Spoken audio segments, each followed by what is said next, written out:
Hello and welcome to my presentation on the Music Library Association. My name is Meg Golembeski, and hopefully in the next 15 minutes I'll be able to give you a brief overview of this association and what they do to support the work of music librarians and music libraries in the United States. So currently the MLA is the foremost group and professional organization for music librarians in the United States. It also serves as the national chapter for the International Association of Music Libraries, Archives, and Documentation Centers. However, before we get too far into this presentation, it might be worth talking very briefly about what is a music librarian. So, music librarians, as defined by the MLA, are librarians who are qualified to specialize in music. However, that doesn't shed a lot of light onto what they do. So, it's worth discussing a little bit about where and what they do and where they work.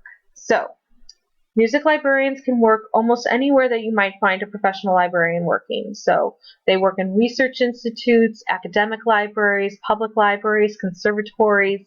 However, some also work in more specialized libraries, such as those that you might find with an association or with a particular musical group or opera company or a city orchestra or bands, etc. So there's a lot of places they can work, which means that their work does vary depending on where they're working. Somebody who's working at the Lyric Opera is going to be doing different work than someone who's working at an academic library. However, most librarians, a lot of what they do, the tasks are very familiar to any librarian, not just a music librarian. So cataloging, collection development and acquisition, preservation, reference, and instruction. They might help plan events for their institution. Depending on where they're working, they might help do research to plan a production for an opera company or to help put together a musical program for an orchestra. It really depends on what they are doing. However, they might also be working with old scores and music scores. So the ability to read music is a very important qualification for music librarians. Most music librarians have at least an undergraduate, if not a master's degree in music, and also are familiar with at least one other foreign language today, as well as their professional library school training. So now that we know a little bit more about what music librarians do, the MLA states its purpose to support these music librarians and the institutions that they work at. So the purpose is pretty simple: to promote the establishment, growth, and use of music libraries, to encourage the collection of music and music literature in libraries, to increase the efficiency in music library service and administration, and to promote the profession of music librarianship. They also have a lengthier mission statement, which I am not going to read for you in its entirety because it would take too long, but I'd just like to highlight a couple of things that come up in their mission statement that I think really define what this association is all about. And those are leadership. They aim to be leaders within the profession and in developing the standards for the profession. They encourage professional development for music librarians, and they also encourage lifelong learning for the users who use their libraries. They are also very involved with ensuring access to music and music literature, whether that means through being familiar with the technology, best practices for instruction and reference services, or simply with bibliographic controls, making sure they can find the information and find this music when they need it. They also work in collaboration with several other professional organizations. I already mentioned the ALA, and then also the IAML would be two big associations that they work in tandem with. So just a little bit of history about the MLA. The MLA was founded in 1931 by a group of music librarians. Many of them had backgrounds in academic libraries and research institutions. The turn of the 20th century, I should say, was a time when music was just beginning to be accepted as a common material that libraries would have in their collections. But it raised a lot of questions for music librarians. There was some literature published on guidelines for cataloging and for bibliographies, but this information was sparse and it wasn't very definitive. The ALA did publish some standards for cataloging, but again, it wasn't definitive and it wasn't used uniformly. So in 1931, two librarians, Eva Jude O'Meara and Carlton Sprague Smith, corresponded about the idea of holding special sessions for those interested in the issues of music librarianship, and they wanted this meeting to coincide with the ALA meeting that June at Yale. O'Meara was the music librarian at Yale, and Smith was the head of research of the music research department at the New York Public Library at the time. The two of them reached out to their colleagues, and in 1931, they did meet as an informal group right after the ALA meetings. And in the first decades that the organization exists, their main focus was on creating standards for cataloging procedures for music scores and records. They also worked in tandem with the ALA to create these standard practices for cataloging and classification. In addition, the MLA began working on two of their main publications, Notes and the Music Cataloging Bulletin, at this time. They also were exploring and defining professional standards and the desired training for music librarians.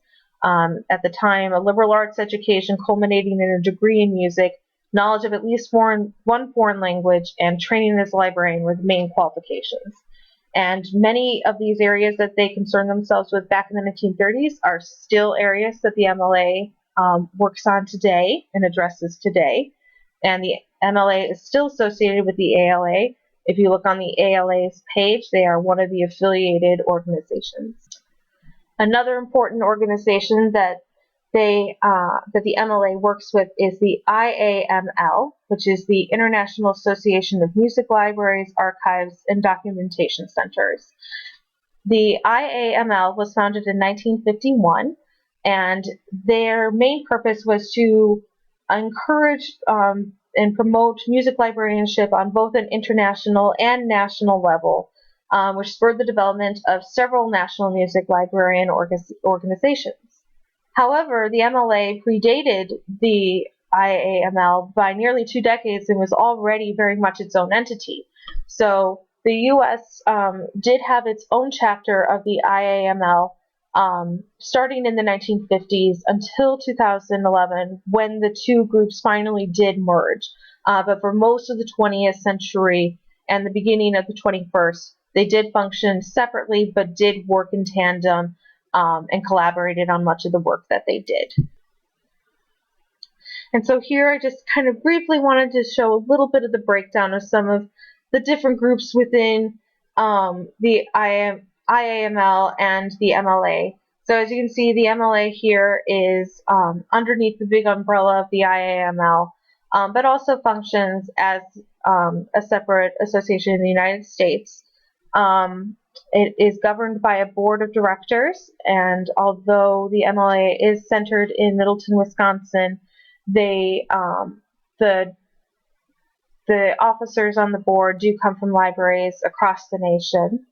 The board then also has committees and subcommittees, which are generally the people who are involved in those are appointed by the board and by the board president.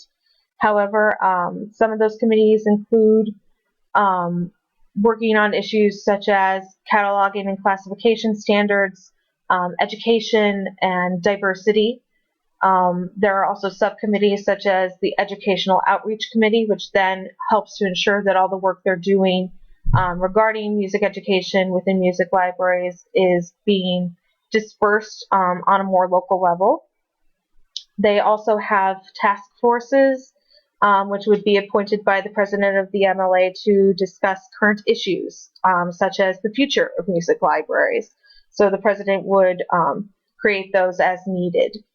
In addition, the MLA has several community interest groups, and that allows members to have a forum to discuss areas of interest that maybe aren't covered in some of the official work of the MLA, but are still of interest, such as issues like women in music, more specialized forms of music like film music. And then finally, there are also regional chapters of the MLA. There are 11 regional chapters of the MLA in the United States. The one that Illinois would fall into is the Midwest chapter, and you can see the logo pictured here in the right, the little circle. The regional chapters do a lot of local work to give music librarians opportunities to present research and chances to publish their work. They also offer lots of workshops for professional development for music librarians. And what's very interesting is if you go to their page, they are very welcoming of any librarian or interested individual who has any kind of interest in the MLA or in music librarianship to join. And many of their workshops are aimed at people who are beginning a career in music librarianship or who maybe are librarians in a different field but are interested in the work that they do. So they offer a lot of basics workshops. One of them is actually going to be held next week as part of the Southeastern chapter of the MLA. So they're having one in the Southeast. As I mentioned before, the MLA has a couple of publications that they stand behind. The foremost one is Notes. That is their premier academic journal. It's published quarterly, and that's for scholarly research on music librarianship issues. They also have the monthly music cataloging bulletin, and that provides a forum for best practices for classification and cataloging and for music librarianships and Library of Congress to kind of interact regarding those issues. And then finally, they also have some basics manual series. So they have a basic manual, an index and bibliography series, and technical reports. And these cover professional best practices, updates, and cataloging how-tos. So they also have those. And then in addition, the MLA publishes several newsletters and bulletins to keep members abreast of what's going on. And again, they have core competencies to kind of define the professional standards for music librarians. I did not want to print them all here because it's a very lengthy document. However, if you want to explore it, I do have the hyperlink here at the bottom of this page. You can click on that and it should take you to that resource. Some of the areas that they cover with the core competencies, professional standards, what kinds of training and education music librarians should have, best practices for reference, for research, for collection development and organization, best practices for management, how staying abreast of audio technology and system technology so that librarians can ensure access to music and to music literature, as well as teaching and instructional standards. Finally, they also offer support for music librarians in terms of professional development. They have an annual conference this year. The 2017 one is going to be in Orlando. They also offer support for research. They also have grants and travel grants to cover the expenses to go to a conference. They offer a diversity scholarship, which is awarded to minority students looking to enter music librarianship.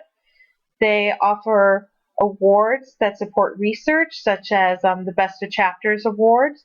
And they also offer and sponsor workshops that are aimed at new music librarians, students considering a career in music librarianship, as well as practicing librarians who are just interested in what music librarians do. So if this sounds interesting to you, there are many ways to be involved with the MLA. You can join as a student member. Student membership is $65, which is discounted from a regular membership. MLA, you can also be involved with that at institutional level. So perhaps one day when you are working professionally at an institution, you might consider having an institutional membership. You can also become a member of the IAML, and also the Midwest Regional Chapter is another good place to get involved with the MLA. Much more manageable, in my opinion, annual fee of $6 for students, $12 for regulars. And as I said before, they really are involved at the regional chapter level with making sure that music librarians are informed of what's going on in the field, as well as all librarians and any other interested parties. Here I also am just listing for you some of the main pages for these groups, for the MLA, for the Midwest Regional Chapter of the MLA, the IAML, and the ALA's page on the MLA. So if you wanted to explore those are there for you. Otherwise, thank you so much for listening to my presentation. I hope you found it interesting and learned a little bit more about music librarianship and the MLA. So thanks for listening.